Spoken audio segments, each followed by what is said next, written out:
Hello Chandranna, Kalyan అన్న, ఎలా ఉన్నారు?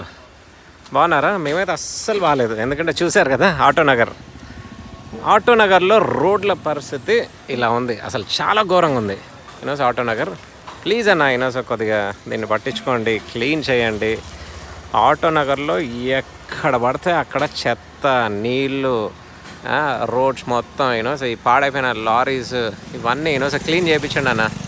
ప్లీజ్ అన్న, ఇది ఒక్కటి చేయండి అన్న, మాకు ఇంకేం వద్దు, సరేనా? కొద్దిగా రోడ్స్, ఎందుకంటే దీనికి చాలా పేరు ఉంది. ఇప్పుడే హిస్టరీగా అనుకున్నాను. ఒక చిన్న పని మీద ఒక ఐటమ్ కొందామని ఇక్కడికి వచ్చాము. వాళ్ళకు కూడా హిస్టరీ 50-60 years నుంచి ఉంటున్నారు. ఓకే, సో దీన్ని కొద్దిగా నీట్గా ఉంచండి అన్న, అదొక్కటి చాలు మాకు, సరేనా? So thank you so much for listening. Please like and share, but don't forget to clean this. ఇవన్నీ మెయింటైన్ చేయండి అన్న. పబ్లిక్కి ఇవన్నీ చాలా ఎసెన్షియల్. ఓకే, ఇది ఒక్కటే కోరుకునేది పబ్లిక్కి. సిటీ నీట్గా ఉంటే మనందరం నీట్గా ఉంటాము, సరేనా? Bye, take care, thanks for watching, God bless you all.